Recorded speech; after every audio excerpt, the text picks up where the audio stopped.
Like, well, I can see growing up in California during the time that NWA was out, it definitely was shining a spotlight on what was happening during those times in LA and Compton. I definitely can say that for sure.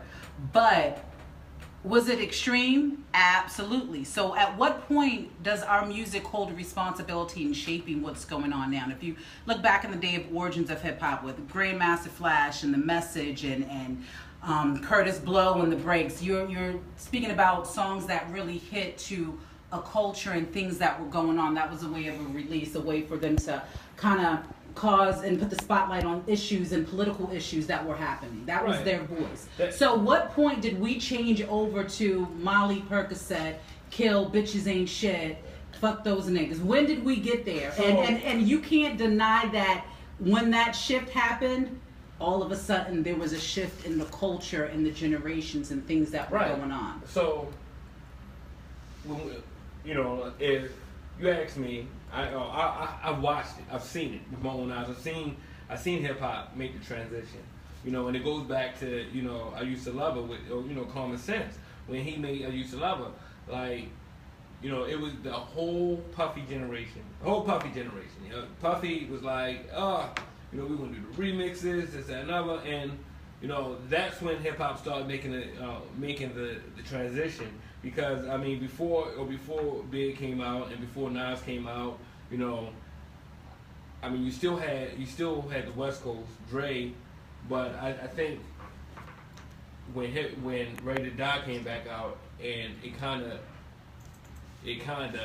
you know, brought new life to the culture. So in Puff, like, you know what, I'm going to ride this wave, and so that's when hip hop started losing its way. Now, as far as when the drugs became prevalent, and you know them, you know, like LL talked about in his book how much cocaine he snorted back in the day. Yes, you can call in. LL talked about how much cocaine he snorted back in the day, but you know, you can't whisper. You whispered into the mic though, for real. Wait a minute, what's the number? 570 763 763 9678. Sorry, I forgot the number. So yeah, we are taking calls. Actually, somebody wants to call in who says that he wants to give his perspective coming from a different continent. So that number is 570-763-9678. So we are definitely taking your calls. I'll probably end up, after listening to that, I probably end up throwing my goddamn glasses across the room. What, from another, you don't like another continent joint? I'm just gonna have a hard time because honestly, like if you're not black, and no, he's black. No, he might be from another. If you're not black, the number again is 570-763-9678. If you're not black and you're not from America and you haven't grew up in poverty or being poor, you know, to you, hip hop is just entertainment. So most people just look at hip hop as entertainment. Hip hop is a culture.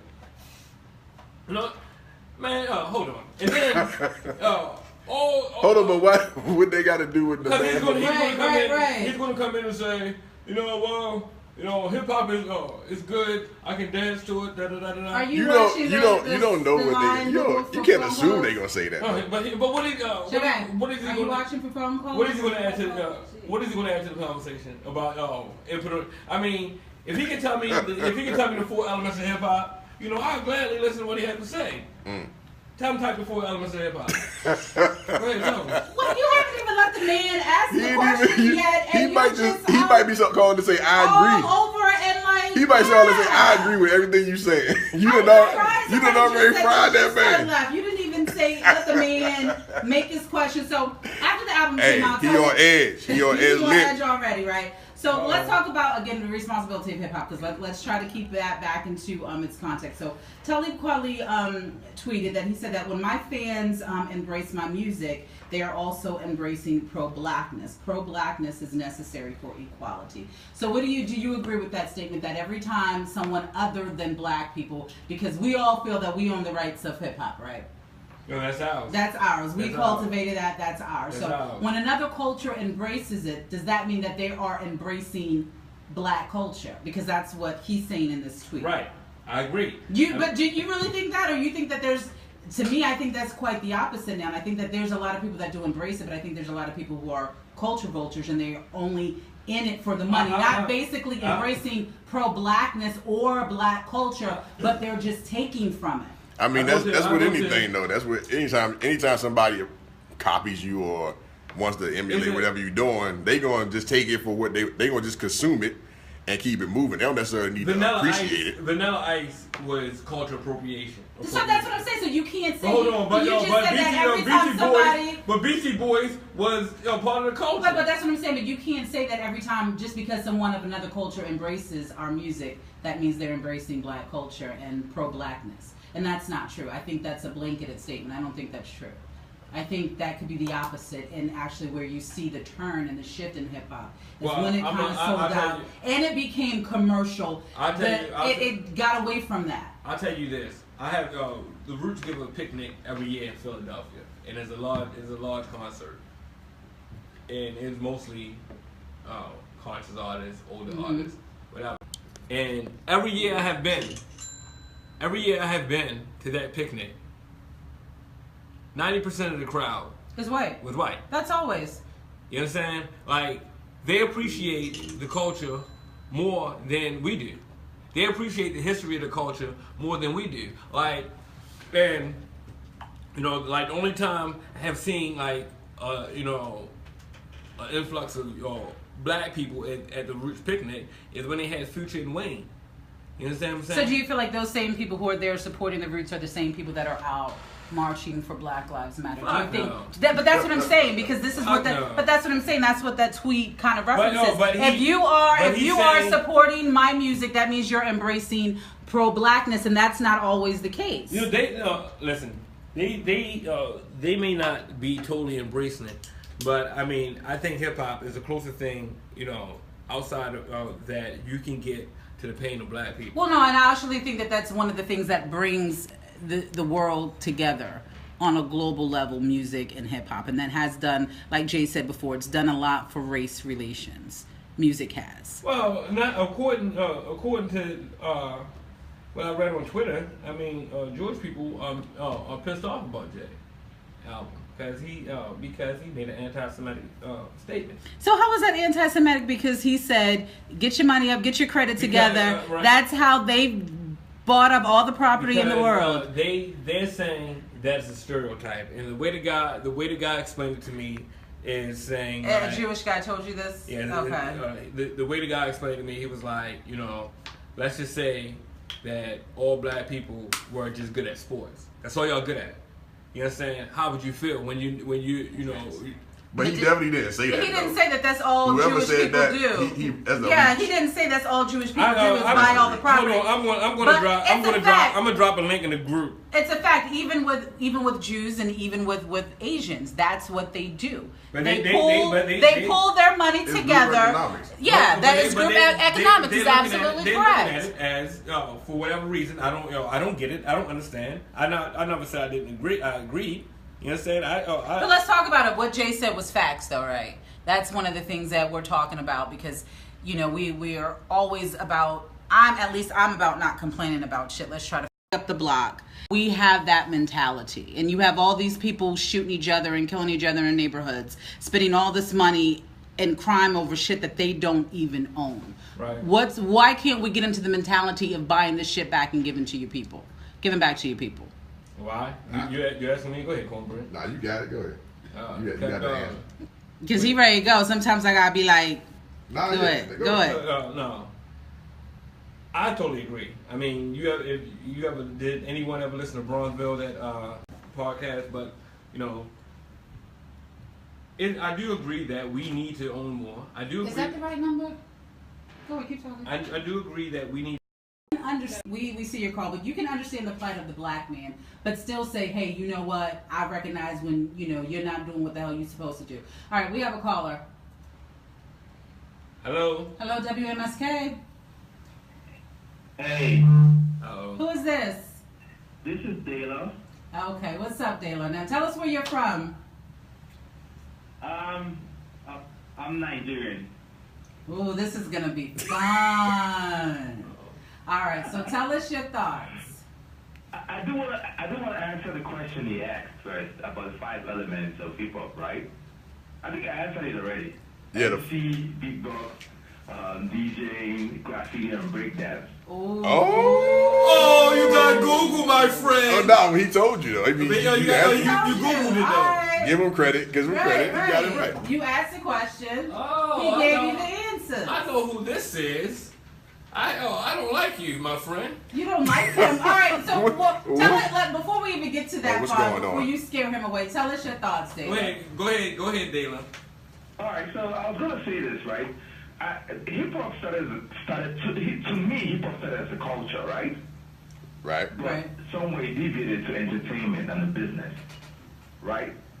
And when it took that turn, it was hard for people to preserve the culture. That's why people try as hard as possible. And it's not just with just hip hop, but every culture, people try as much as possible to preserve their culture. That's why people will go to the ends to make sure that, okay, make sure that a Jewish person marries a Jewish person. That's an example of preserving your culture. Make sure that people behave a certain way because they want to preserve their culture. People do crazy things to preserve their culture because they have so much pride in it. They make sure that you don't represent their culture in a bad way. They will stand up against it, right? So let's say the mid-90s, somewhere, or early 90s, somewhere around the corner, there was the strive to preserve the hip-hop culture wasn't there anymore. Only a few people did it. Because I remember very well, the KRS-One used to talk about it back then. How, you know, we need to figure out a way to remove the violence in rap music, or how to call violence back in the days, or whatever the case may be. Yeah, because one of his favorite quotes was, they have the ability to corrupt as well as uplift. Hello? Yeah. Go ahead. But it became a huge business, and I don't really blame nobody because it was bringing in dollars, and it turned, instead of being a culture, it turned into entertainment and a business. Now Jay-Z's new album, right, and a lot of people have been doing it, but Jay-Z has more clout, right? So Jay-Z's new album is actually trying to tell people, listen, let's go back to preserving this culture. Let's make it a culture again. Let's tell people what to do. You see, everything he's saying is a way of life. That's the definition of culture. Way of life, how people should live. Stop wasting your money in the strip club and buy houses. Build your credit. That's the culture. That's a way of life. So as much, I applaud him a lot because I'm very thankful he came out with this, because he actually makes me think, okay, I'm doing something wrong. Let me do better, right? And imagine, look at how much we're talking about it. Imagine if 7 other rappers do the same thing. But you're not a fan of Black Americans anyway. Let's keep it real. You're not really a fan of what's going on with Black American culture, right? You think it's too violent. You and I have. Hold on, Dayla. Hold on. Wait, it's a delay. And Black American culture. I don't like nigga culture. Oh. I like Black American. You cannot. You don't like what culture? He don't like nigga culture, and I will admit it is a difference between Black American culture and nigga culture. Let's keep it real. I hate nigga culture. Let's keep it real. Let me tell you something. I agree with that. Yeah, let's keep it real. Listen to Dr. Wesley Muhammad, right? And he said it. He said the most dangerous thing to a black man in America is nigger culture. I will post the interview in your group for you to read it. And he explained, now who created the nigger? White supremacy created the nigger. Right. Right? He gives you time and he makes sense of how the nigger was created. Right? The nigger culture was created. Now, we can't just sit down and say, oh my God, white supremacy is killing us, let's fold our hands. No, you gotta fight. You gotta preserve that culture. You have to do it yourself. You have to, because if the white man is the enemy, everybody knows that they hate you. We know it. But what are you gonna do about it? Are you gonna beg them to help you? Or are you gonna stand up and fight for yourself? That's what I always say. We gotta. It's our responsibility to change it. And when people tell me Right. I hate, no, I don't hate. Like, I hate the nigga culture, and I will always say it. There's so much nigga shit that goes on that people just say, oh, we are poor, so we gotta do. Oh no, you gotta fight against it. So let's talk about some of the. Go ahead. Let me address this. So how long have you? Let me ask you a question. How long have you been in America? 8 years? 8 years. You understand? I have been born. I'm 40 years old. I've been born and raised in America. Okay. All right. Yeah. You know, I can't tell you anything about Nigerian culture. That I can't. You understand? I can't tell you anything about Nigerian culture. But what I'm about to tell you, what I'm about to school you on, my friend. No banging on the table. No, about to school you on. You don't interrupt me. I listen and I listen to you. You understand? So, being poor and black with no options and no hopes is what created nigger culture. You understand? That's the position that white supremacy put us in. You understand? You know, and everybody hold on, and everybody always like, oh, you got choices. You got choices. All right, I want you. I want to know what those choices are. How can you tell a 13-year-old, you understand, who mother is strung out on drugs, you understand, who come to school in a rampage, and you trying to figure out what's wrong with him. You like, what's wrong with him? You take him outside the room, and he tell you that, oh, I woke up this morning and my mother was sucking my cousin off for some crack. How can you redirect? How can you redirect that anger? That in itself creates a lot of pain. You understand? So, you know, what we need to start addressing is, you know, the nigger culture. I agree. I'm not disagreeing with you on the nigger culture, but we have to start addressing the pain. You understand? Instead of pointing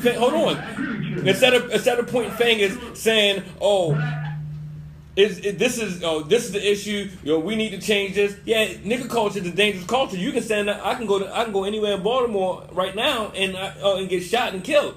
You understand what I'm saying? But who's out there? You know, trying to make that change. I mean, we can sit and have this conversation on social media all day about, you know, who fault it is, this, that, and other. But are you out there? When was the last time you? I want to know if I should answer or not, because I want to give you a thought. But everything you're saying, I agree with. But I want to know if you're asking me a rhetorical question or if you want me to answer the question. No, these are rhetorical questions because I've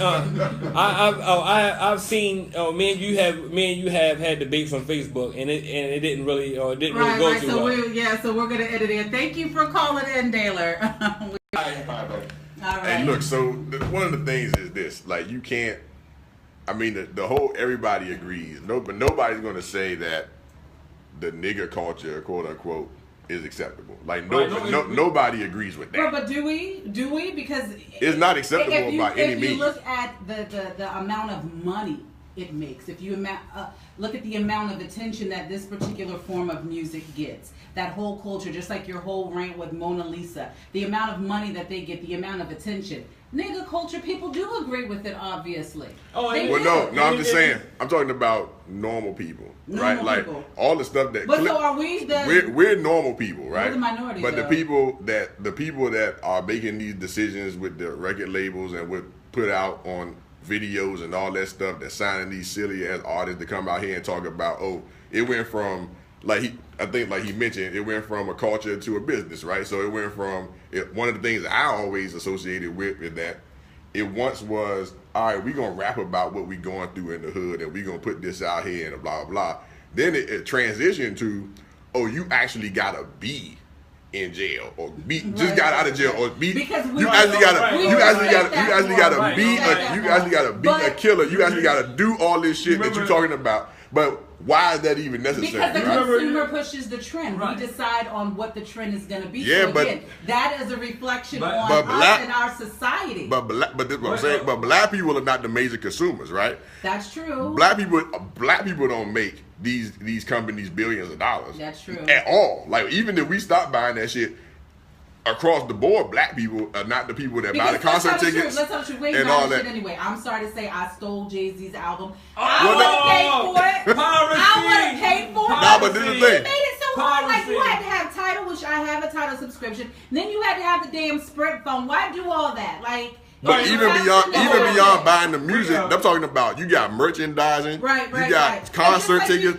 Those arenas aren't filled with black people. Just like he said at the Roots concert, a majority of the people are white. I went to go see 2 Chainz at the Fillmore. Me and my man was like maybe 5% was black people in that whole concert. So is that proof that hip hop does not belong to us anymore? Then that's hip hop. I mean, the culture is ours. You understand? But if we're no longer pushing the trend, if it's these suburban white kids who are the ones going to the concert, buying the merchandise, paying for the music, are they the ones setting the trend? Because actually they are. Because if you listen to the way our music has gone, you don't think that they're kind of setting the trend a little bit? No. Look at Iggy. What did she do? But for her to even be able to get that far in the game, was it black people buying her music? It was it black people going to her concerts? It doesn't matter. Like it doesn't like when we talk about hip hop. We sold it out. There's only a handful of white artists that we can talk about and that associate with hip hop. You know, MC Surge. That are legit. They got their cards, their black cards. MC Surge. But the thing is, you don't need a black card for hip hop no more. But that's my point. That's my point. People will buy whatever they put. Whatever is consistently put in front of them. We're not talking about the music itself. We're talking about the culture as a whole. Now, like if you are like black people not into graffiti anymore. Most of your graph artists now are white boys and are Japanese. You understand? You know. Most of your DJs, you know what I mean? You don't even have cats DJing anymore. And most of your DJs are Japanese and Caucasian. When you breakdance, so that goes to my point that we don't own hip hop anymore. It's gone. Like we the thing sold it out a long time ago. Well, I'll tell y'all one thing that I noticed being just like I used to rap, I used to do concerts, I used to do not concerts, open mics and all that kind of stuff, right? One thing you'll learn when you into hip hop stuff, especially in this area, right? All the studios, all the venues, all the big shit that you can actually perform at where it's lit, like it's legit, like, yeah, this is the best studio. Yeah, this is the best venue. This is the best sound man. This is the best outdoor equipment, whatever. It's always a Caucasian or Asian. Every single time.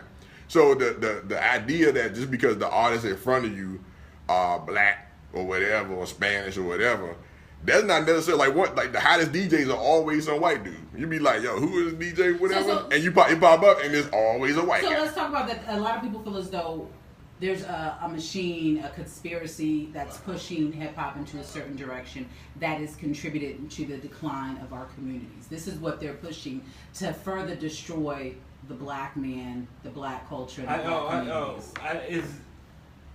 And why do we buy into it? It's not. You're asking me a question that only way I can answer it, legitimately, and to be honest with you, is like this is what this generation gravitates towards. You understand? And do you think it's our fault? Because I made a post about that a long time ago. Generation X, that's kind of like I don't think it's a generational thing. We were going to be the worst generation. So do you think that our embrace, because that's kind of where the whole embracing of the gangster rap and the bitches ain't shit. We embraced that. Our generation embraced that. And in turn, we had these little devil spawns that were born out of it. So now it's Molly, Percocets, kill yourself. So are we kind of responsible for that? Did we kind of push that trend on? I think all y'all who got babies here, because I ain't got no babies, so whoever y'all, whoever kids out there, this is the thing. I think it was always there, right? Like even when I listened to NWA and all that shit, right? It was always ratchet as fuck, like But we embraced it. But we listened to it. But I didn't go out and do what NWA was saying. You know what I'm saying? You have parents that kind of taught you. So you got to be reasonable people. So it was always negative stuff there for you to grab. You know what I'm saying? Like I could have gone out and been like, oh yeah, I want to be in the Wu-Tang Clan. But if you look at what our Generation X was about, and again, they said that Generation X wasn't going to be shit. So if you connect Generation X with all the gangster music that we kind of embraced, and you bring those two together and those two elements clash. That's what we have right now. We have a lot of parents from Generation X who didn't raise their kids. That's why we have kids acting the way that we're having now. So if they're not raising their kids and they're not there to tell their kids, this is not reality, this is entertainment, this is not what you really do, what do we expect? We kind of created this shit. Well, like we can sit up here and I'm not gonna I'm kind of mixed emotions on this because everybody know how I feel about hip hop. I think everybody in this room know how I feel about hip hop. Like hip hop was that's part of me. That's something that I grew up on. So when Nas came out, coined the term hip hop is dead. I was one of the people, nah, it's not. For me, right now, I see, I get excited about the music, that's coming out now, like the Kendricks and the J. Cole's, and because it makes you feel like it's hope. It's like hip hop is breathing new life, and that's why I was so excited about the J album. And while we talking about Jay, I do want to. In Generation X, I do want to talk about what Jay doing, the Sprint deal partnership that he has. Okay, let's talk about it. So Sprint and Jay-Z, Tidal, got together and they're forming. It's called 1 Million Project, and they are giving low-income high school students free phones and free wireless internet for all 4 years while they're in high school, because the fact that most of these kids don't have resources, online resources to do homework. So it's a homework initiative that Jay's doing, because one of the things was I heard that Jay's making a bunch of money and he's not giving back to the community, and which is a bunch of BS. Yeah, that's what a lot of people say. A bunch of BS, because Jay, we all know Jay and Beyonce. Like, I'm not everybody know how I feel about Jay-Z. I have a love-hate relationship with Jay-Z. You're not standing. I think everybody does. Yeah, I think everybody does. Right. I'm not a stan, but I do give props where props due. And Jay have Jay have done a lot for the community. But there's only so much you guys need necessarily do for the community. Well, no matter how much money you make, right. You know what I'm saying? The community is going to do what the community going to do. And that's that million project or whatever is only going to reach a certain amount of people and limited whoever. It goes back to personal responsibility. Yeah, I guess because even when you started discussing, your opinion about hip hop, right? We quickly rolled over into, all right, well, let's talk about what he giving back and the money and the deal with Tidal and all that stuff. So I think right even in there, it's a conflict of, is it culture, is it business, and like what is it that we focusing on? So if he sit around and he talking about Coke all day, right? He talking about how much money he made off of Coke all day and all this shit, but then he flip back around and say, oh, but I sold Coke to get where I am. I also give $1 million back to schools. Does that even make any kind of sense? Does that make it more valid? Does that make it acceptable for him to do whatever it is that he do? Who the hell is going to say that? So like one person mentioned, I forgot what article I saw it, is that this is the birth of Sean Carter. Jay-Z is dead. So he's making the transition from, a knucklehead, to a grown man. And so he should be afforded that right, even though he's made mistakes in the past. He should be afforded that right to change and then to speak out about it. Right. We see, like, this is the problem. What do you want? What do you want people to do? Before Malcolm X was Malcolm X, he was Malcolm Little. Malcolm Little was a goddamn thief, thug. You know what I'm saying? And it took him to go through his transition. It took him to meet Elijah Muhammad. You know what I'm saying? To realize, to become Malcolm X. You know what I'm saying? Like, what? Are we looking for angels to fall out the sky to be perfect? And it is like, what more do you want? At some point, he made the transition. Now and stop looking at where he came from and where he's at, and that's the problem. Like we want to point the fucking fingers. You know what I'm saying? No, the problem is, like if Jay made the transition and say, hey, you know, this is my spiritual awakening. You know, I was a fucked up husband. You know, I was a fucked up man. I was a fucked up son, and you know, I want to be better. You know, and I want to give back. And you know, I want to make this transition. Let the man fucking make it. So how could this album that was nothing but positivity bring about so much divisiveness and so much strife amongst black people? Why was it so hard for us all to get together about this positive message, telling you to fix your credit, telling you to be a good, faithful husband, you know, and even with what he did for gay rights, the fact that, you know, it wasn't a big secret about his mother. We all knew that. I never knew that. But what I never knew the fact that gay. somebody on his That was scale crazy to me. speaking out about it brings a lot of attention to that. Why are we mad about this? Yo, because you know why? Why? You know why? Tell us why. We have to fucking be mad Here about we go. something. Here we We go. have to be mad about something. And then there's the people mad because we're not talking about all the murders being killed in Baltimore, and that Jay-Z is such a distraction. Why can't we do both? Right, like and why can't we translate the message that he's given us into possible solutions to fix some of the issues that are going on? Right. Maybe if Jay-Z's saying, hey, fix your credit, you know what I'm saying? Be better men.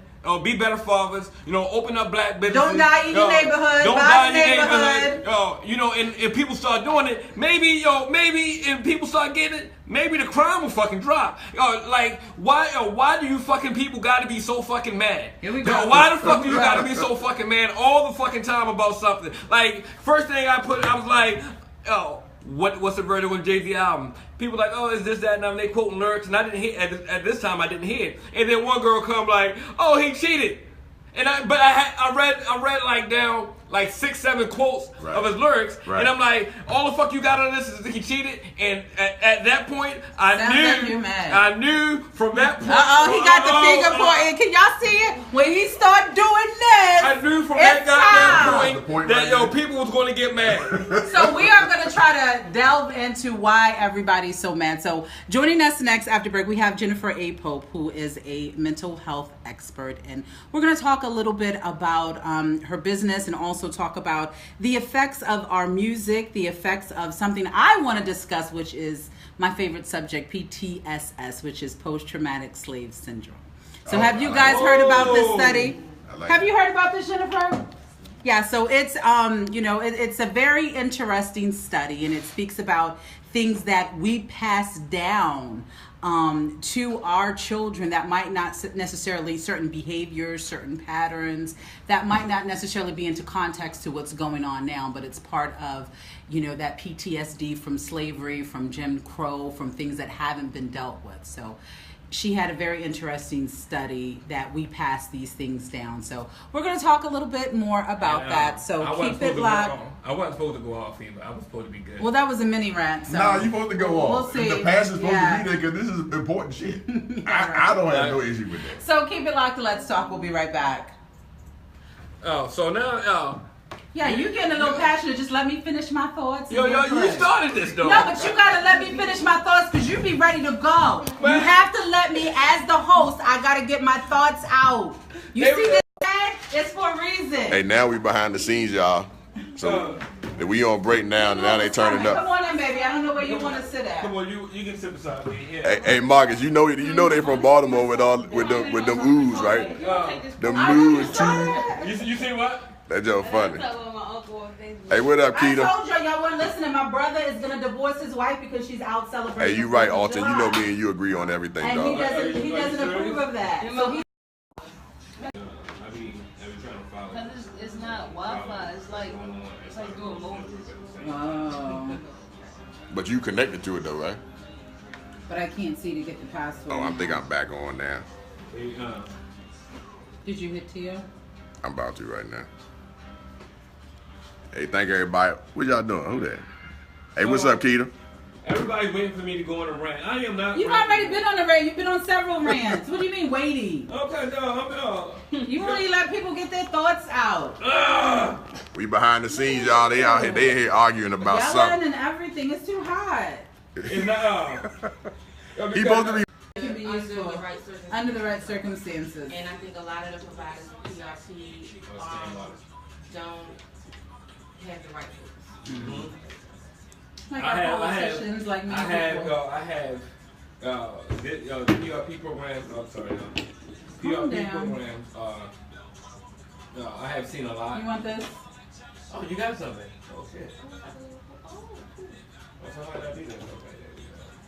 Oh, we back. I'm back on now. So Okay. I think I have seen a lot of PRP programs, and I have worked with a lot of PRP programs. Put some respect on who name, Erica. Right, but the thing is, a lot of them are not really focused on the kids' needs. A lot of them are not focused on the kids' A lot needs. of them aren't trained properly. It's a What song is this? Right, Cleo, it's a scam. I got the keys. Federal government paying $30-40 an hour. I wouldn't say necessarily a scam. It's no one there to really train. Oh, everybody done left since my junk got But that's paused. what I'm saying. Like, you I said everybody left. You have these mental companies, these companies that they don't have. My friend Erica that's watching, she always agree with you, by the way. She does. I know. I love She said put some respect on your name. That's right. Thank you, You know what Bo. I'm saying? So they get Is this the third right $40-50 now? an hour Yeah, you child from the federal government. They paying these Should we cats come back after $10-15 this? an hour. They walk Yeah. $35,000 an hour. How much more time we got on that? $300 a week. $300 a week with their kids. I mean, it's a scam. I have seen it. You understand? Oh, I have seen that these kids are not getting the proper treatment. These kids, instead of the mentor, going with the treatment plan. Yes. I have My seen glasses are mentors, broke and I have teeth. I have seen these kids in the back seat. I don't care. I always get yelled at because I wait till my glasses get that bad before I go get new ones. I'm gonna go get some new ones this week. Don't judge me. I mean, I'm never going to knock the effort of it, it's better than doing absolutely nothing. Right. However, it definitely needs to be a focus. It definitely needs to be. By the way, so who gets involved in that?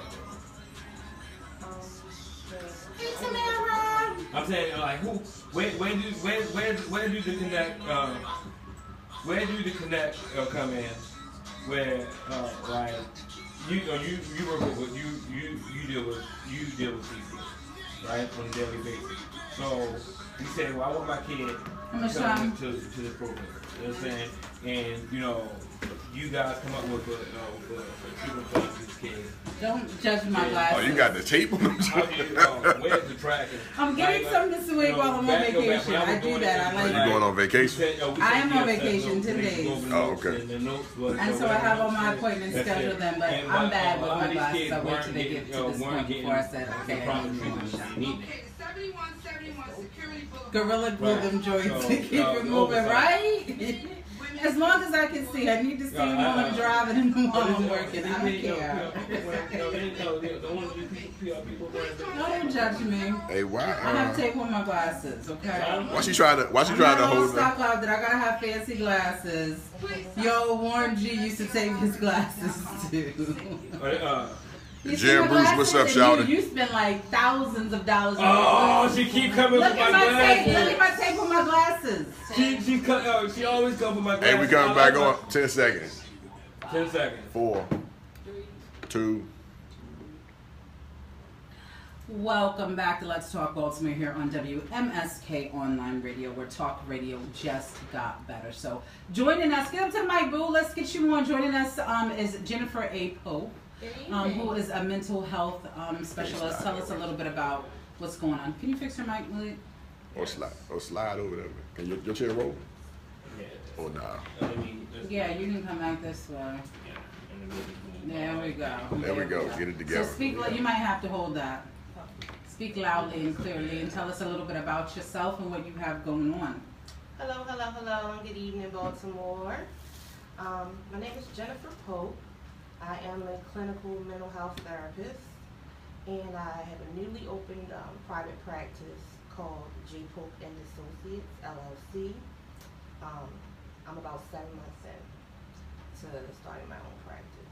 Now tell us what that's. What's that about?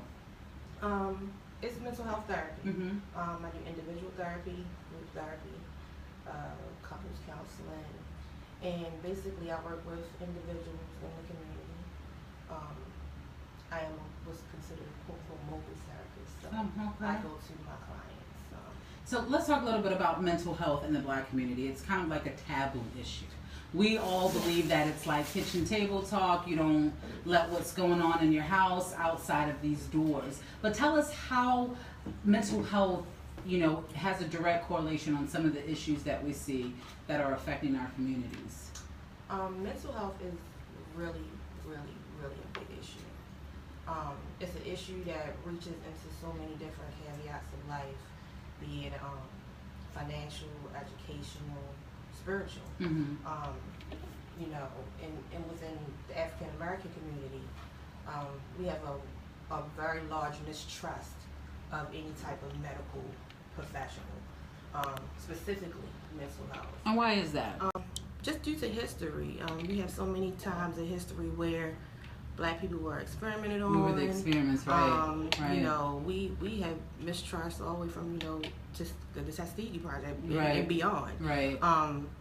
So just a lot of misinformation as well. A lot of African Americans truly just don't even understand what mental health therapy is, or mental wellness. Mental wellness. So we talked about a little bit before the break, which was the PTSS, the post-traumatic slave syndrome, which was some research by Dr. Joy DeGroy, which she describes a set of behaviors, beliefs, and actions associated with generational trauma that includes post-traumatic stress disorder by enslaved slaves and their descendants. So PTSS, that it centers around slavery, structural racism and oppression, lynching, Jim Crow, mass incarceration, and it's saying that it's resulted in this multi-generational maladaptive behaviors. So we've adapted these behaviors based on trauma that some of our ancestors went through. And she's saying in her research, these were coping mechanisms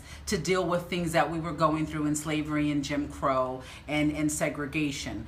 But as we started getting out of these things, we've passed these behaviors down to our kids, but they're not being used in the proper context because we're no longer dealing with some of those struggles. Right.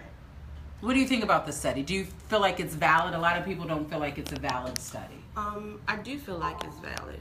I do believe that trauma is generational. Mm-hmm. Trauma affects the brain. It affects the neural pathways that distributes, the neurons to certain parts of your brain that regulate emotion, that regulates, your intelligence. And when you have damage to those parts, you can't fully be a completely well-thinking individual, especially if those traumatic damages occur as a child. Right. So I do believe that it is almost genetically, inherited as well. Okay. Just because of the level of trauma that slavery had. Right. Yeah, and so we can't deny that it's definitely a traumatic thing, and I do believe that we do pass those beliefs and those fears down, just like I've always said, like even with the fear of police that we have. That's something that we teach our kids, our young Black sons, that you need to be fearful of the police. Right. These are things, even if it's warranted, these are things that we do pass down. You also have to understand the history of the police. Right. How they came about to and be that's what I say. These are things. That's what I said. These are behaviors that we tend to pass down. So how do we break the cycle? Like even with our music and talking about hip hop and its responsibility in our culture, how much has music played in the demise of our communities? Music is very powerful and can be very influential. However, music, like Malik was saying earlier, you have to understand where you have to draw the line between what's entertainment and what's real life, and you get those distinctions by guidance. Mm-hmm. And if you don't have that proper guidance early on, you tend to think go out and shoot a couple of people when you hear that over a beat, and you think that's the way to cope with your anger. If you don't have a strong influence in your life and say, okay, when you're angry, this is what you do, and this is how you're supposed to properly handle it. If you hear that over a beat and you loop it 50 times, it becomes, that might be an option for you. Right, it becomes repetitious. And that's what I was going to say, like how much does music play into the subtle brainwashing that we might not realize? How much does that play into that subconscious? Well, the thing you see over and over again. The thing is, I think that now we oversaturate everything with TV, with music. Right. We do it so much, and it's almost a programming to a certain extent. Because, like I said, it's looped, and even as a child, you learn through repetition. Right. So if you keep hearing these negative images, And you don't have especially if you parents in don't the have- house, yeah. Right. especially if we don't have some positive imagery and some positive stuff to combat the negative stuff, and it's Right. all Right, you get. and that's you what I was ingest trying to it. tell my brother yesterday. Like I'm like, we listen to Biggie. You understand what I'm saying? But we also watch the Cosby Show. Right, right. You understand what I'm saying? Yeah, So yeah. we listen to Biggie. We listen to Nas, Snoop, but we watch a different world. So it's kind of a balance. But now if you listening to your Future, and then you turn on TV and you see Empire, and then you see Love and Hip Hop, and all these other things. You don't have the you positive you don't, to yeah, balance you it don't out. have the balance. And that's what I was going to say. We are in kind of like unprecedented times, especially with the violence that's going on in cities like Baltimore and Chicago and St. Louis. So do you think that we need to be a little bit more careful and a little bit more conscious of the messages that are being shown? Like, again, we decide the trend that's going on with the music, with what we support and with what we buy. So ultimately, the responsibility is in us, or do you feel as though it's in the people that are creating this music? I think it's in us, because entertainers are just that. They're here for our entertainment. They have, I wouldn't say they have any really level of. But you don't feel like You don't think they have hip-hop a and its responsibility? original and its original I don't state, think it they has a do. responsibility I think- to our culture. I think that once you get put in a certain position where you can reach the masses, you do have to be conscious of what you're saying.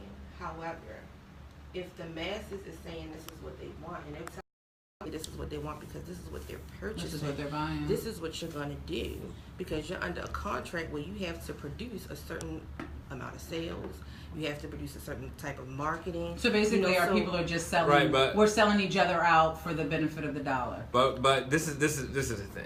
You know what I'm saying? And this is and I had this discussion many times, and I asked this question about a couple of months ago.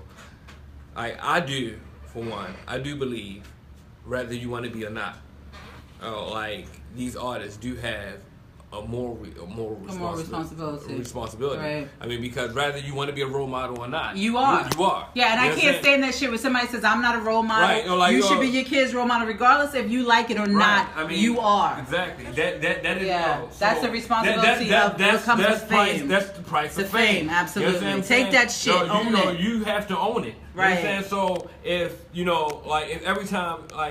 every time I turn around and Lil Wayne is in the hospital for sipping lean, because he really was in the hospital every time he turned around. Every time he turned around, he was never in in the the hospital for sipping lean. It sends a message out like lean is good, drugs is good. Or it's cool to always be like, Right, oh yeah, I just got out of the hospital. Right. Him Or and Rick Ross, everybody always making songs right after they get out of the Right, hospital. and it's cute.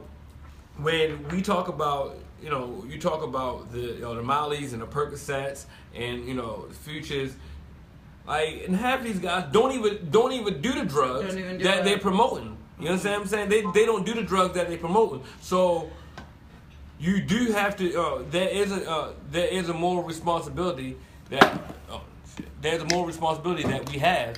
I mean, as these artists have to go ahead and pretty much, accept it, like you said. So do we kind of sound like our parents, though? So- Because our parents did this back in the day when we talk about the next generation's music. Is it the fact that we're just like old and we're old-fashioned and we don't really understand? Because my daughter's over here and she's shaking her head. That's exactly what it is. Speak it to the mic. Tell me what you think. Oh, what did you say? You think that it's a generational thing? What you got there? But tell me, what do you think? It's a generational thing. So you just feel like we're just old and we don't know what we're talking about? And that what you hear now, She said, yeah, like, what people say is clearly. mumble rap, Because you're good with. Y'all write everything off and don't listen to it. So it's just like What does that listen to? I listen to it. write you listen to it then, but y'all write everything off. Like in the car, I'm showing you to do song. It's not even. It's the first word of the hook. And you was like, terrible. Turn it off. I'm like, you didn't even say anything yet. I'm was it just terrible? sorry when No, I the see song them was with the pants sagging and they're in no shirts and they're running through the streets just looking like I'm just sorry. Well, listen, I'm gonna be honest with you. I don't like anything that promotes ignorance. Now I will listen to it. Don't get me wrong, because I'm all about balance. Yeah, I'm gonna just sit in the car, and yes, I've danced to Molly Percocet. I love this shit. I'll turn it up when it comes on. But again, I understand that it's about balance, but It's entertainment. it is entertainment. But I know. But again, we're in unprecedented times right now, and we look at our murder rate, especially here in Baltimore. But this is the thing, if that's all that's being promoted, especially to impressionable kids that do not have the guidance and supervision at home, we're killing our kids with this. So what point do we say, okay, that might have been good for back then, but let's look at the murder rate. Let's look at how many black kids are killing other black kids. Maybe we need to start toning down or changing the message. But see, this is the thing. It's not just entertainment no more, because the very, very, very, very real situation is that people doing shit for likes and doing shit for the gram and doing shit for Snapchat and all this dumb shit. Right. So when that comes up now, people are really going out there like, I want to yell world star. I want to yell whatever the fuck they're yelling now. So now it's real live like, yo, nah. So do you feel like when you think of artists like Future and his Molly Percocet, especially with him being a grown-ass man, do you feel like he should feel some sort of way that he's contributing? Absolutely. And then you see all these videos being posted around social media with these kids all strung out on the bus stop, laying across the steps, that you don't feel that you contributed to this in some sort of way? No, that's the thing. I don't give a fuck what anyone says.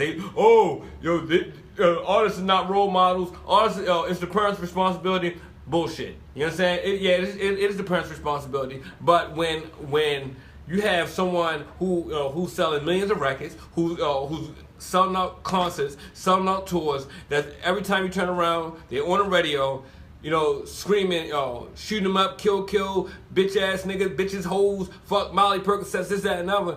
That plays an influence. You have to, and you wanted that price of fame. And when did it get cool to do drugs? Like, that was like you didn't know back in that day, opposed to smoking weed. Like, you didn't want to admit to being some crackhead. I talked about in his book years ago how much cocaine he snorted, but you never heard Al rap about how much cocaine. But this is the thing. This is one thing I always point out, right? So, like, everybody always says, it's not a big deal.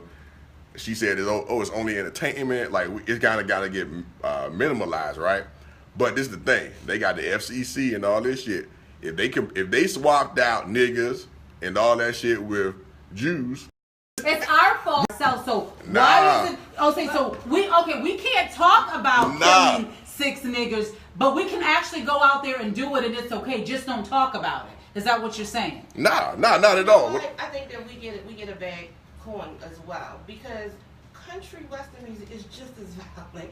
If you really sit back and listen to the lyrics and some of the things that they say, but they don't catch nearly. But it doesn't translate. Like, even if you look at the BET Awards, how many fights broke out at the BET Awards? Do you see fights breaking out at the country Awards? Well, that's my point, though. See, like, everybody, our shit translate over into the street. If you look at the murders of Biggie, you look at the murders of heavy metal bands would go in there. Only thing they would do is go and tear up a hotel room and destroy shit. But they weren't going out beefing with and killing people. You use my eyeliner. I don't like what the hell you said. They don't do that. Only we do it. So again, we might say it's just entertainment, but when we carry it out into the street and we enact these violence, what is that showing people? It's showing, even though we might know that the culture is not violent, the music is not violent, but again, when it spills over into the streets, we show people who don't understand it. This is what it is. That's what we need to change. And this is, again, I'm not disagreeing with you. That's right. There's no country music beef. This is. I always said that. I always said ain't no such thing as you ain't never. I'm not necessarily. No, you don't. And again, we make excuses for that. No, we're not making excuses, but I don't necessarily disagree with you. But again, we're not going to sit up here and we're not going to act like that. This shit is not allowed. No. We're not saying that it's not allowed, but that's what we do here. We're not going to. Mona Scott, she's not that bad, and we know. The women on Love and Hip Hop. She's contributed to the demise of our. The women on Love and Hip Hop do not represent me. No, they don't represent you. But when that shit is on TV, you're not on TV. That's the representation that they're showing the world. They are displaying every negative stereotype of black women on that show. And when people don't understand that there are white people in the country that have never saw a black person outside of television. You know what I'm saying? So if they come across a black person, a black woman, first thing they think is Love and Hip Hop. So, but hold on. I just want to make one point about what he just said. As far as, like, you know, when a white person come across a black person that, you know, might not have seen them or whatever, my whole point is always this. I'm black, and I don't like that shit. He black, he don't like that shit. All of us in here don't support none of that shit just because simply because we black. I don't want to see her cooning and shit because I don't support coonery. I do watch, I'm sorry. You might watch. I don't support that coonery. I don't support none of that dumb shit. And another point is that we talked about goddamn how it spills over into the streets, right? All the fights and all that stuff at the BET Awards or whatever it is. He talking about, oh yeah, we don't know if it was something at the Country Music Awards or the Rock and Music Awards or whatever it is. Somebody but said, this is the thing. The thing is this. That's what happens when that shit is deemed acceptable, right? When you keep hearing that shit, these motherfuckers show up like, oh shit, I gotta back up that shit now. We're desensitized. Yeah, like, I gotta back up. I gotta actually. I gotta show out when I pull up. Yeah, Mika Safari. Yeah, that dumb shit. Like, how you jumping somebody? You ain't What are even y'all with her doing? anymore. Y'all grown ass people. These are grown ass men. These ain't even like teens and shit. These motherfuckers like 30 years old, out here fighting and doing dumb shit. Because that's our culture. Back it up. Just because somebody was like, nah, nigga, you gotta actually do that shit now. But the problem is, again, I'm gonna go back to y'all statement when before the break. You know what I'm saying? We don't control the music anymore. We don't control. Exactly. We don't control. And that's what I said in the beginning. We don't own it anymore. It's no longer ours.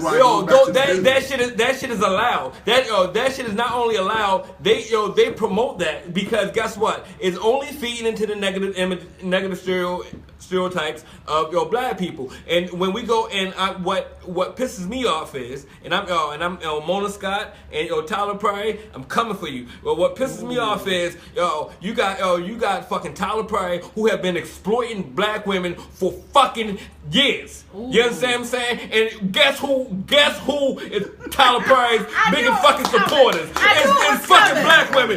You want black women, you want fucking change? Stop watching fucking Tyler Perry movies. Fuck Medea. I wish that bitch died. If you want fucking change, fuck Mona Scott. Turn that shit off the fucking air. And that's when you want fucking change. You have to stop promoting and the bullshit. It's still black women out there that's listening to fucking R. Kelly that's pissing on fucking kids. And you want fucking black men to fucking change? Why the fuck you change? Let's start talking some real shit here. Let's start talking some real shit here. I agree partly with the whole Tyler Perry thing. He always had black women looking real dumb. They've always looked dumb. They always in a position where it's kind of like this whole like. Now you gonna bait it. So Daler said that hip hop is a culture that must be preserved. How do we like? Malik had to walk out the room. Y'all done got that man all upset.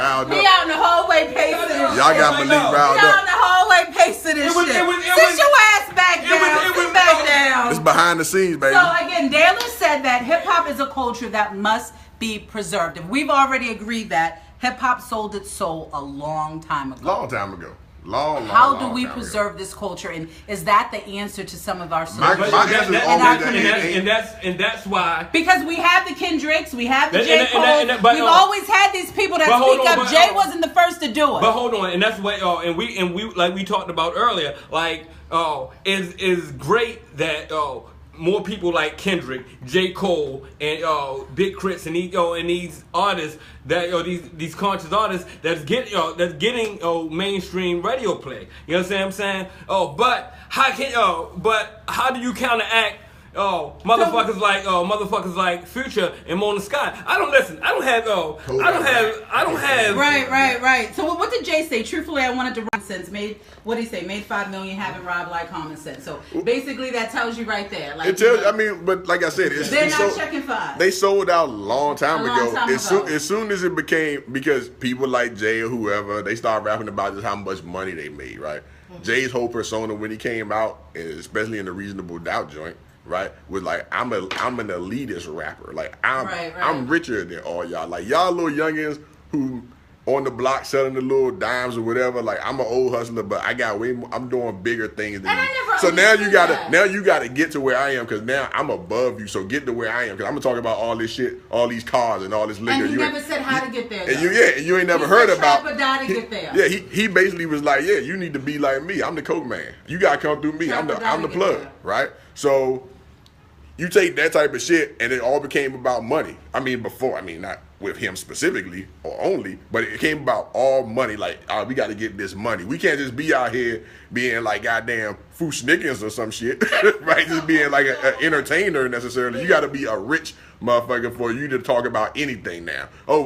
This might make sense, but how much money you made off of it? Yeah, right. You're not valid unless you're not valid unless you just got out of jail or you rich. But with hip hop, it's always been the art that imitates life.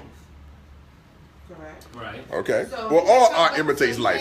So you have somebody like Kanye with his first album. He was talking about going to college and dropping out. And he had conscious rappers and stuff, but that was one of his best albums, and it's so very popular. Yeah. You know what I mean? But that was the time we were in when it first came out. His struggles, things that he specifically went through, trying to get on as a producer, trying to get Jay's attention. It was relevant at the time, but right now what's relevant is Molly Percocet. Somebody said J. Cole and Kendrick don't rap about doing drugs, but they're high half the time. They're on when they're on camera. The message in the music means nothing if the artist doesn't follow through off the mic. So let me. I can't say that because me as a parent, I preach to my kids all the time. Don't do this. Don't do that. Does it mean I've lived a perfect life? No. Does it mean that, do I want my kids smoking weed? No. Have I smoked weed? Yes. I have watched a lot of Kendrick and J. Cole interviews, and I quite honestly have never seen neither one of them intoxicated or high. So, and then again, but like I said, I mean, LL rapped, LL did, tons of fucking coke in the 80s and 90s, but he never rapped about it. He was considered more like a clean rapper too. You know what I'm saying? Like, ain't nobody really look at LL but you know what? Also, with talking about Molly Percocet and the whole pill popping era and everything like that. The first time I really remember hearing about this in rap music was Eminem. Eminem was talking about using drugs like that and popping pills. Can we talk about that? Let's talk about how Eminem got a pass for talking about killing his baby mamas, burying her, putting her in the truck. Every single song, he killed his baby mama. He talked about drugs, his mother, but he was able to get a pass from everybody. But as soon as a black man talks about the same shit, he's inciting some sort of violence. It's a difference. And the difference comes into play is Eminem, when his because he's not threatening, he's non-threatening. No, it's not that he's non-threatening. He's non-threatening though. Eminem, he's threatening to me. That motherfucker sound crazy. But what I mean, as far as what they look at as a white man, he's non-threatening. Eminem did music for shock value. You know what I'm saying? He did music for shock value, and that's how he was able to break into the culture. Now, but he has skills. Let's not take away from his skills. But one thing I am going to say about Eminem is, since y'all want to bring up Eminem was one of the first artists that we watched go from, watch him make the transition from drug addict to rehab, and we watched him grow as an individual. Right. A lot of these artists are not doing that. So Eminem put his Eminem through his music put his life on display. And let's talk about that. And that's why he got the respect, and that's what we initially liked about hip hop and what it was respecting, because you had to be about what you rapped about. It couldn't be a fabricated life because you would get called out with the quickness. You couldn't emulate another person's sound because you got called out with the quickness. It was all about being authentic to who you are and authentic to your struggle, and we kind of lost that. And that's what hip hop was at one point. It was about identity. So I had my own identity. You had your own identity. Look at Wu-Tang, for instance. Nobody in Wu-Tang sound the same. None of them sound the same. Right. But it worked. Right. It worked. You understand what I'm saying? Now you have every artist that sounds the same. There's no identity, and that's the problem. So I don't know if I'm listening to Lil Uzi Vert or I'm listening to Kodak Black or you understand what I'm saying? And it didn't necessarily have to all be about struggle too, because even if you look at Will Smith. He was someone who is a legend, but he made fun music, he stayed true to himself and his identity. He didn't need to create something or be something else. And we can respect that. Look at the Beastie Boys. Look at the Beastie Boys. Beastie Boys, they were three Jewish Jewish Right. kids that just love to make music. Right. They just love to have fun. Right, They were third base, right? Right. They were You able. forgot about third base, Right. right? But, it wasn't. It was like it was about originality. Now no one's original, and that's the thing. Like that was one of my arguments about Jay-Z over the years. Or when people say, "Well, Jay-Z is the greatest at that level," no, I can't consider Jay-Z the greatest because Jay-Z never really have contributed anything to the culture. Jay-Z have elevated the culture. Jay was one of those people that took a style. So you don't feel and as made it though he better. contributed to building the culture. No. You feel as though he was somebody who it from the Right. culture. Like when you look at when Ready to Die dropped. Right. Ready to changed the culture. It changed the direction of hip hop. Like when Dre dropped the Chronic, That definitely changed the culture. It changed the culture. Absolutely.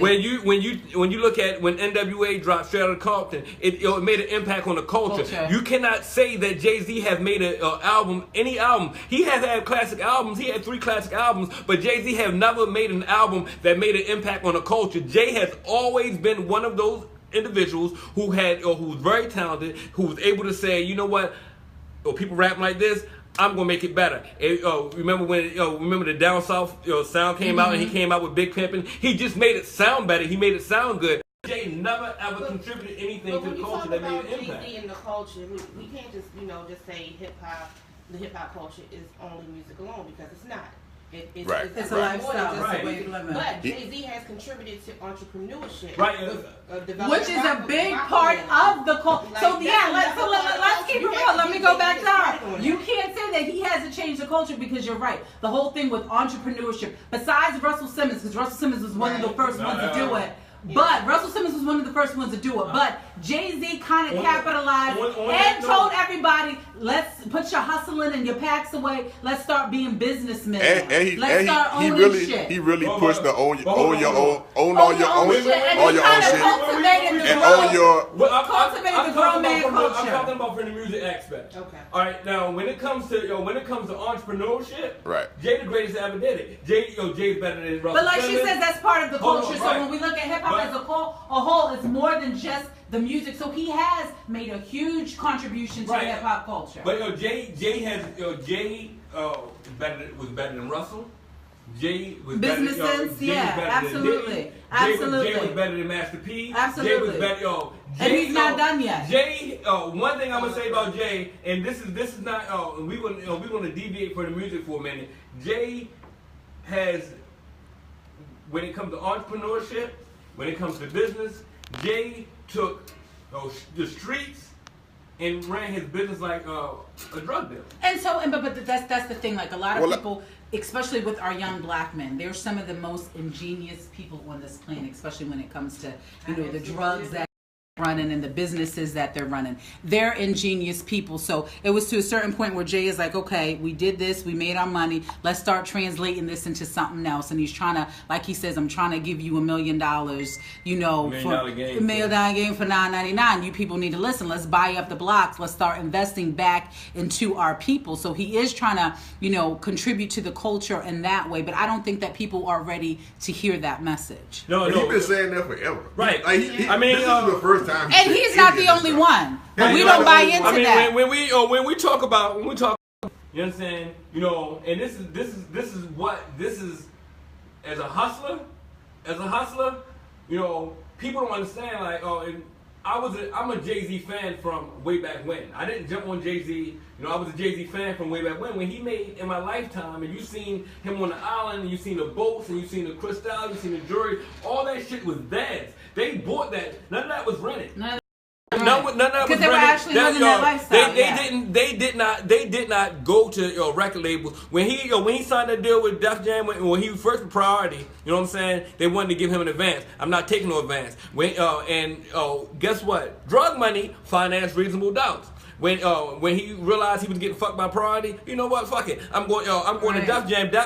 Not only did he sign to Def Jam, but Jay made it possible for him to walk away with all his goddamn royalties. And then after he signed to Def Jam and Russell Simmons stepped down and all them guys stepped down, who was president of Def Jam? So where do we go from here? Because we only got about 5 minutes left. Where do we go from here as far as trying to regain this culture back and give it back to the people and trying to use this to do good? Because again, it's the most powerful form of media that I think that we have. And I think it's the most powerful tool that we have to kind of reach our young people and reach the masses. So what do we do? I mean, for one, for me, watching these artists like the Jay-Z's especially, and I'm waiting for Nas, and you can even see the shift with cats like Rick Ross. Right. You understand? These cats that that these dudes have, are able to reach so many people.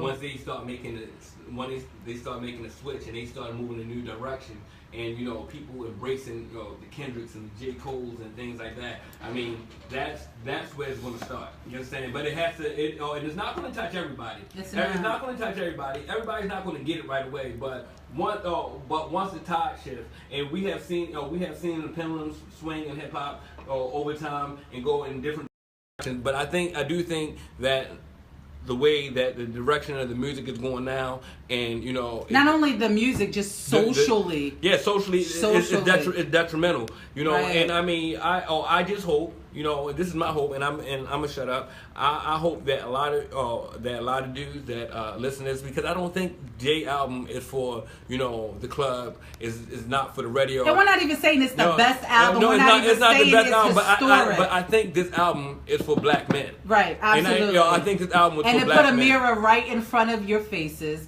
to show you we need to start looking at personal responsibility. We know the game is not rigged, and I've said this before, we know that the game is rigged against us, but these are little things that we can do to try to move around this, okay? You want to sell drugs, not saying that that's okay to do, but if you're going to do this, then let's start putting that money back into our communities and doing what we're supposed to do for our communities. I actually had a Tupac conversation. Is that inside the queue? You're looking at me like you don't even know what you're talking about. I know it's inside the queue. Look inside there, because I have a few more minutes. While she's looking for While she's looking for that. Let me make one quick point. So I think that one thing you touched on about the Rick Ross and all that kind of stuff, all these dudes own labels now, right? Right. So I think the conversation shift will start. I think the shift will start happening once they start signing motherfuckers who not promoting that stuff, right? So, but as long as they only signing people that's coming with the foolishness, they gonna keep making the foolishness. But if you own a label and you like, all right, dog, like I know we've been doing this same old shit for this long, but going forward, if you putting out this type of content or this quality or whatever it is, right, I ain't fucking with you. I'm not signing you. I'm not going to give you these deals. But as long as they keep giving people deals for cooning, they going to keep cooning. And we're going to keep selling our soul out. But also it's about access too. Mm-hmm. So if I'm listening to this music and I'm like, okay, I need to give me a pack. I'm trying to hit the block. I know where to go do that. I know who I need to go see to get that. But when you start talking to me about being respectful and loving your wife and uplifting your community and fixing your credit, who do I talk to for that? That's true. Who do I go talk to? I didn't even know nothing about credit. A lot of people don't even know anything about financial wellness. And you try to talk about generational wealth. What is that? So you think like a lot of people say that Jay-Z is looking at it from the outside and he's looking at it from a side of privilege. No, I'm that not. A lot of people don't have. You have the access to fix your credit, to have good credit, to purchase things. But there's a lot of people, like you said, that don't even know how to begin to get that. They gotta ask the question, I'm not even saying they don't even not begin to get it. They don't even know what it is. What it is. So, but now that you have someone like Jay-Z saying something like this, and you hear like seeds. that, kind of sets off like, well, what are you talking about? Right, Let me go seeds. ask somebody, and somebody who knows somebody might be able to tell me what it is. Right. You know what I mean? Because black people don't pull their credit. Do things like that. They don't know. We're still cashing our checks at the liquor store. Stuff like that. So now that we got it in our ear, now they do. Like I talked about that with the Dr. Levy check, that people were spending thousands of dollars for the fees to cash their check. Like somebody would spend $400 to cash a check that's a couple of $1,000s because they don't have checking accounts. Wow. And one thing about it is that you got people who come up and say, well, I don't know how to fix my credit. I don't know how to do all this stuff. You know how to find that out, just like you found out how to go to the corner store and cash your shit. Or just like how to get the drawers, like how to get everything else. When Beyonce comes. You ask the question and you'll do it. And just like hip hop, everybody's talking about how negative the influence is.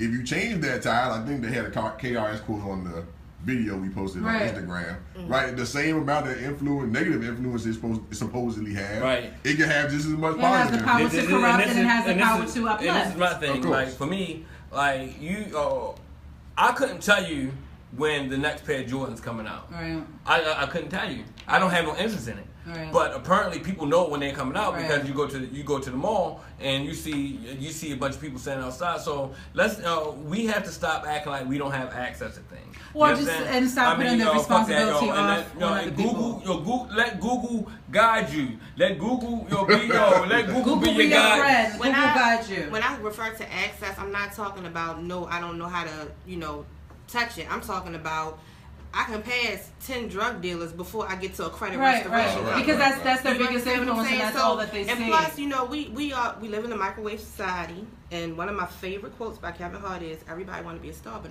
nobody want to do the work." Right. So because it's something you have to work toward, and it's going to take time and patience, and it's not an immediate response. Right. A lot of people aren't going to be for it. Right. So I mean, it's a multidimensional type of issue. It's not just like one thing. You know what I mean? It's so many layers, and that's what we do. We always try to get through the layers because it's so many layers to these issues. We peel back. Right, and we know, like you said, we know that Jay isn't the first to speak upon these issues, but right now, and I think that with what he's doing in the world as far as his business connections and even just who the hell he's connected to with Beyonce, he's possibly one of our biggest influencers right now. So I think that he might have the power to kind of change the tide, just like with Beyonce when she started speaking out and being more of an activist towards her music. She's starting to change the tide a little bit and get a different attention. So we can only keep our fingers crossed and hoping that this is going to be a new wave and a new direction and try to address some of the issues that we're having, because again, at the end of the day, as I always say, it's personal responsibility. We know the system is rigged against us, but we have to find our way around it. You got one more point over there? Yeah, one more point. One more point. And then also tell everybody how they can get in contact with you when you're done. My last point is just that, it took us centuries to get where we are.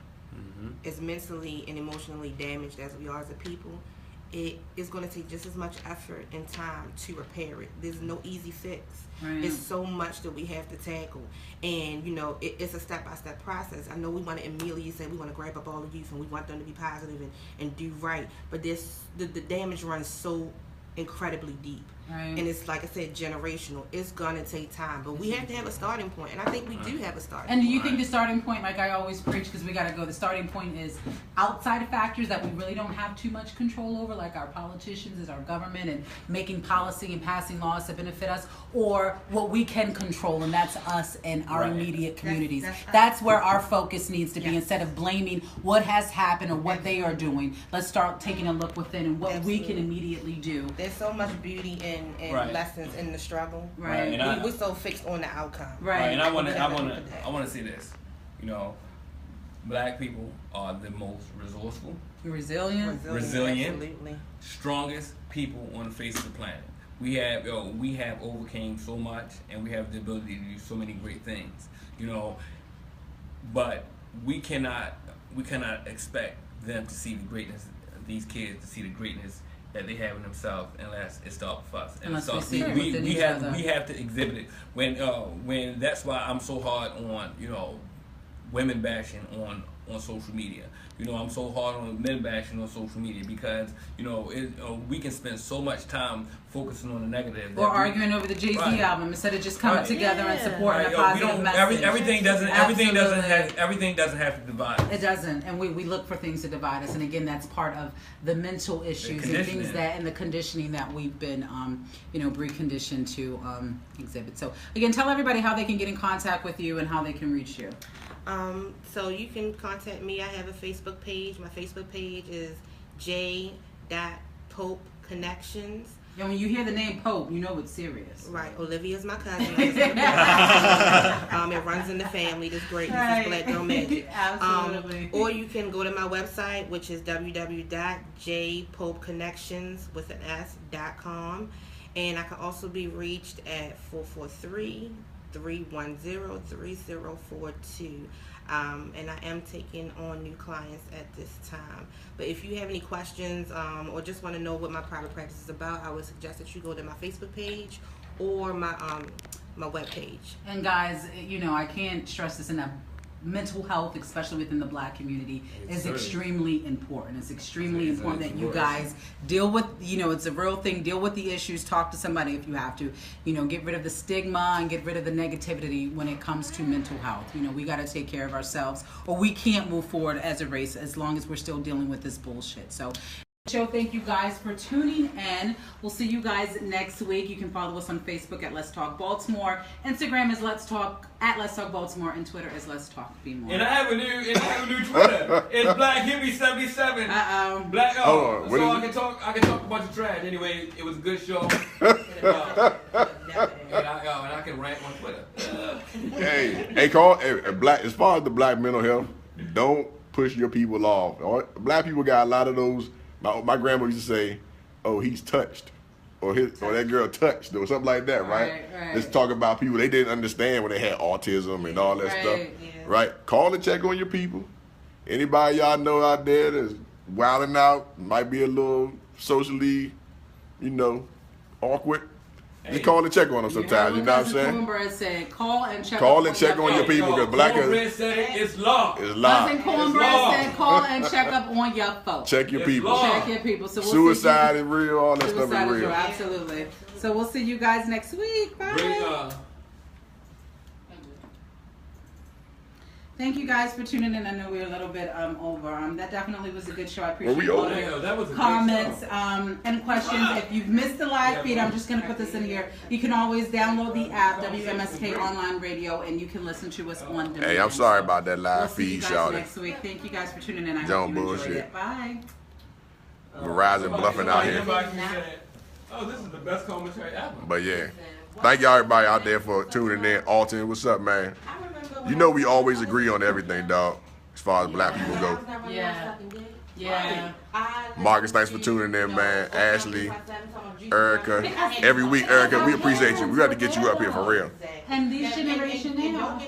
And hey, Brewster, we all the way out in Middle River, dog. Middle River, Maryland. It's north of Baltimore. You gotta go through the toll, dog. Yeah, man. So we out. I'm sorry about the disconnect. That's why they said it was our fault. I got the Wi-Fi pulled now, so hopefully we're gonna be on here. It'll be better next week. Oh no, I ain't gonna be here next week. It'll be better next time. 36 years old, partying in the club. You said you got a call? I would have killed my kids if they made me a grandma. But yeah, thanks y'all. God. I'm so glad my child is a lesbian, so I can't be a young grandma. Hey Bruce, it is far, dog. It's like it's a good hour, it's a strong hour. If you was being spades, it's a strong hour. But you're 21. But so you be married with yeah, we gonna I'ma save this joint, repost it. I might just start recording it separate, repost the joint later. Cause this damn live feed be bluffing. Right. But we out. Y'all behind the scenes right now. Appreciate everybody checking in, man. That's what I said. Hey Teresa, cousin Teresa, if you watching, that's our burden. we gone down, but we off the air now. But y'all go download the app and just stream it if you want to too. Anyway, we out. Appreciate y'all for listening. Get y'all a Ben Woke, Ben Dope t-shirt for my PSATs.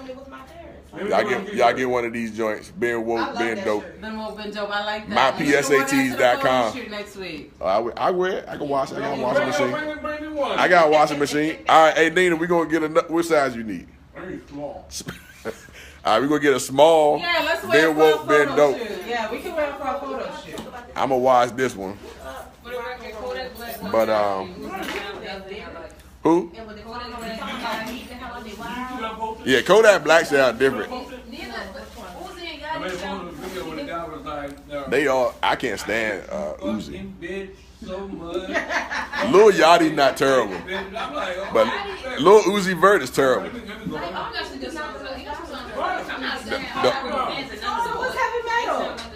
The only Kodak Black joint I like is the joint he got with Bun B. That candy paint joint. And want a cat bag. Alright, y'all. And we out. Appreciate y'all listening, man. Hopefully it'll be smoother in 2 weeks when I'm back. I ain't here next week. So 2 weeks I'll be back, but y'all still need You're to not listen. gonna be here next week. Y'all still need We'll to be listen here, to yeah. Tiana and everybody else up in here. Hey, Erica, you're my biggest boo. Y'all always agree on everything. But yeah, we out though. Thank y'all. I don't even know how to end this joint. Hold up. I'll finish. Who you on